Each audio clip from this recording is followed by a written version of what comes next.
दोस्तों, कभी सोचा है दुनिया की ताकतवर ताकतें भी वह वादा ना कर सकी जो आज रूस ने भारत के लिए कर दिखाया। चीन अपने सबसे पुराने यार पाकिस्तान के लिए भी खामोश रहा। अमेरिका इजराइल जैसा करीब साथी होने के बावजूद भी यह भरोसा ना दे पाया। नाटो पूरे संगठन के बावजूद यूक्रेन को भी ऐसी गारंटी ना दिला सका। लेकिन यह सब वही है जो अब रूस ने भारत के लिए खुले मंच से कह दिया है। इस ऐलान ने अमेरिका को साफ साफ इशारा दे दिया है, जितना दबाव बढ़ाओगे उतना ही भारत और रूस का रिश्ता मजबूत होगा। और अगर वॉशिंगटन ने यह समझा कि भारत को अलग थलग किया जा सकता है तो यह उसके लिए सबसे महंगी भूल साबित होगी। अब सुनिए असली धमाका कहां हुआ। रूस की न्यूज एजेंसी TSS ने रिपोर्ट जारी की। मंच पर थे रूस की सेना के chief of general staff Valery Gerasimov. उनकी आवाज में ठहराव और चुनौती दोनों साफ झलक रहे थे। उन्होंने कहा, भारत कभी अकेला नहीं होगा, रूस हर वक्त उसके साथ खड़ा रहेगा। गेरासिमोव ने यह भी साफ कर दिया कि जरूरत पड़ी तो रूस हर तरह की मदद देने को तैयार है, चाहे राजनीति हो, अर्थव्यवस्था हो या फिर युद्ध का मैदान। अब सवाल यही है, इतना बड़ा भरोसा भारत को ही क्यों मिला, दुनिया के और देशों को क्यों नहीं? यहीं से तो असली कहानी शुरू होती है, जो कि हम आज की इस वीडियो में बहुत ही आसान तरीके से समझेंगे। लेकिन उससे पहले अगर आप वीडियो देख ही रहे हो तो बस 1 सेकंड निकालकर लाइक बटन दबा दो और चैनल को सब्सक्राइब कर लो। आपके लिए 1 सेकंड होगा, लेकिन हमारे लिए बहुत बड़ी मदद है। दरअसल दोस्तों, असली टकराव शुरू हुआ उस दिन जब अमेरिका ने भारत पर सीधे सीधे 50% टैरिफ ठोक दिया। कारण सिर्फ इतना कि भारत रूस के और करीब खड़ा है। अब सोचिए, तेल तो चीन भी रूस से खरीद रहा है, लेकिन सज्जा मिली सिर्फ भारत को। क्यों? क्योंकि ट्रंप के दिल में भारत को लेकर एक पुरानी चुभन बैठी है। याद करिए, जब भारत पाक संघर्ष में युद्ध विराम हुआ था तो ट्रंप ने सोचा था कि पूरा श्रेय उन्हें मिलेगा, लेकिन भारत ने साफ कर दिया कि श्रेय का खेल यहां नहीं चलेगा। यही बात उन्हें अंदर तक लगी और आज वही गुस्सा भारी भरकम टैरिफ के रूप में बाहर आया है। रूस के टॉप जनरल गेरासिमोव ने भी ट्रंप पर सीधा तंज कस दिया। उन्होंने कहा, अमेरिका की पुरानी चाल सबको पता है, पहले देशों में आग लगाओ फिर हथियार बेचो। जब दोनों टूट जाएं तो बीच में घुसकर सीज फायर का तंबागा ले लो और आखिर में राष्ट्रपति खुद को नोबेल शांति पुरस्कार का हकदार बताने लगते हैं। यूक्रेन और नाटो की मौजूदा हालत देखिए, ठीक वही नाटक वहां खेला जा रहा है। भारत पाक मुद्दे में भी ट्रंप ने यही स्टंट करने की कोशिश की थी, लेकिन भारत ने साफ झिड़क दिया। अब उसी का बदला वो टैरिफ लगाकर निकाल रहे हैं। दोस्तों, ट्रंप शायद ये बात समझ ही नहीं पाए कि भारत और रूस का रिश्ता कोई आज या कल की शुरुआत नहीं है। ये दोस्ती तो उस दौर से चली आ रही है जब दुनिया 2 खेमों में बंटी हुई थी और सोवियत संघ ताकत की पहचान माना जाता था। आज रूस खुलकर कह रहा है, अगर वक्त ने मांग की तो भारत के लिए अपनी सेना तक खड़ी कर देंगे। गेरासिमोव के शब्द थे, अंतरराष्ट्रीय राजनीति में ना तो स्थायी दोस्त होते हैं ना दुश्मन, यहाँ सिर्फ राष्ट्रीय हित मायने रखते हैं। और सच यही है कि भारत और रूस के हित हमेशा आपस में जुड़े रहे। 70 साल से ज्यादा वक्त बीत चुका है और यह रिश्ते हर उतार चढ़ाव में मजबूत होते गए हैं। पश्चिमी देशों के लिए यह एक सीधा संदेश है, असली साझेदारी केवल शब्दों से नहीं बल्कि भरोसे और साझा जरूरतों से बनती है। यही वजह है कि भारत रूस की दोस्ती आज भी उतनी ही ठोस है जितनी शीत युद्ध के दिनों में थी। और यही बात अमेरिका और नाटो कभी नहीं समझ पाएंगे, क्योंकि उनकी सोच हमेशा अपने फायदे तक सिमटी रही है। इसके अलावा कहते हैं ना, सच्चा साथी वही होता है जो मुश्किल घड़ी में सबसे आगे खड़ा हो। रूस बार बार यह साबित कर रहा है कि भारत के लिए वह सिर्फ एक दोस्त नहीं बल्कि ढाल है। इस बार तो रूसी सेना प्रमुख ने खुले शब्दों में अमेरिका तक यह पैगाम पहुंचा दिया कि भारत के मामले में रूस हमेशा तैयार खड़ा है। और दिलचस्प यह है कि रूस का रिश्ता चीन से भी अच्छा है, लेकिन जो भरोसा और अपनापन रूस भारत को देता है वह किसी और को नहीं मिलता।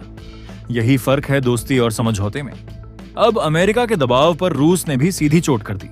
क्रेमलिन के प्रवक्ता पेस्कोव ने साफ कहा, हमें पता है कुछ ताकतें देशों पर जबरदस्ती थोपना चाहती हैं कि रूस से कारोबार मत करो।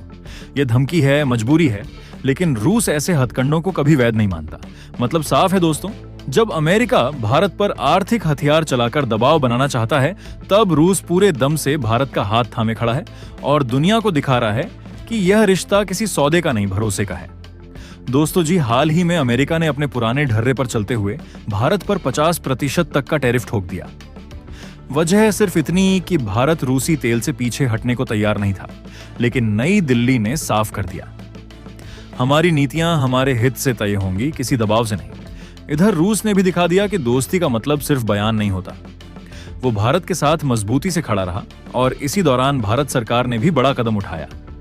नौसेना को और ताकतवर बनाने के लिए रक्षा मंत्रालय ने करीब 650 करोड़ रुपए की मंजूरी दी, जिसके तहत 8 ब्रह्मोस फायर कंट्रोल सिस्टम और वर्टिकल लॉन्चर्स लिए जाएंगे। यानी भारत अब जमीनी स्तर पर भी अपनी शक्ति बढ़ा रहा है। इसके कुछ ही दिन बाद 1 सितंबर 2025 को चीन के तिहानजन में एससीओ शिखर सम्मेलन हुआ। वहां प्रधानमंत्री मोदी और राष्ट्रपति पुतिन आमने सामने बैठे। पुतिन ने मुस्कुराते हुए याद दिलाया कि दिसंबर में हमारी special and privilege strategic partnership को 15 साल पूरे हो जाएंगे। मोदी जी का जवाब वाकई भावुक कर देने वाला था। उन्होंने कहा, हालात चाहे कितने भी मुश्किल आए हों, भारत और रूस हमेशा साथ खड़े रहे हैं और हमारी साझेदारी सिर्फ दोनों देशों के लिए नहीं बल्कि पूरी दुनिया की शांति और स्थिरता के लिए अहम है। दोस्तों, अब साफ है कि भारत और रूस का रिश्ता सिर्फ रक्षा सौदों या व्यापारिक समझौतों तक सिमटा नहीं है। यह अब उस स्तर पर पहुंच चुका है जहां इसे तोड़ना किसी भी ताकत के बस की बात नहीं। इसका ताजा सबूत दुनिया ने देखा 1 सितंबर 2025 को, जब एससीओ सम्मेलन के दौरान प्रधानमंत्री मोदी ने राष्ट्रपति पुतिन को इस साल दिसंबर में भारत आने का न्योता दिया। और खास बात यह रही कि मोदी जी ने पूरे देश की तरफ से कहा, 140 करोड़ भारतीय आपके स्वागत के लिए उत्सुक हैं। सोचकर देखिए, यह महज एक मुलाकात नहीं है, यह दरअसल भारत और रूस की 23वीं वार्षिक शिखर बैठक होगी और यही दिखाता है कि यह रिश्ता किसी औपचारिकता पर नहीं बल्कि गहरे भरोसे और वर्षों की समझदारी पर टिका है। इतना ही नहीं, सम्मेलन के दौरान दोनों नेता एक ही गाड़ी में बैठे और लगभग 50 मिनट तक अकेले बातचीत करते रहे।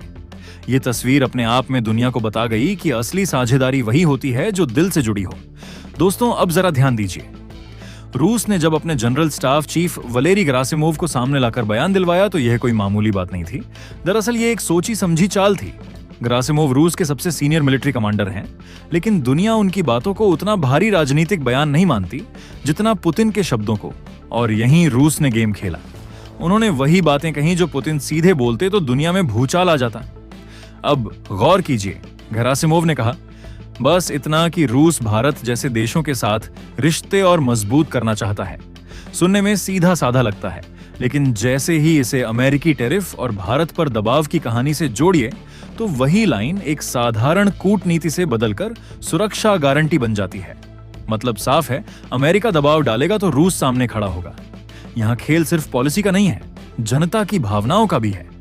जब भारतीयों को याद दिलाया जाता है कि अमेरिका हमेशा दबाव डालता आया है और रूस हमेशा साथ खड़ा रहा है, तो यह जुड़ाव और गहरा हो जाता है। यानी दोस्तों, रूस ने गेरासिमोव के जरिए एक ऐसा कार्ड खेल दिया है जो दिखने में नॉर्मल स्टेटमेंट लगता है, लेकिन असल में यह अमेरिका को खुली चेतावनी और भारत के लिए भरोसे की गारंटी है। अब बड़ा सवाल यही है, क्या भारत का रूस के साथ इस दोस्ती को और आगे बढ़ाना सही कदम है या फिर इसमें खतरे छिपे हैं? आपकी राय यहाँ सबसे अहम है, तो कमेंट में जरूर बताइए कि आप भारत रूस की इस दोस्ती को किस नजर से देखते हैं। और दोस्तों, ये थी आज की बड़ी खबर जो काफी रिसर्च और मेहनत के बाद हमने आपके सामने रखी है। तो अगर आप हमारी मेहनत को सपोर्ट करना चाहो तो वीडियो को लाइक और चैनल को सब्सक्राइब करके अपने दोस्तों से शेयर कर दें ताकि उन्हें भी यह जानकारी मिल सके।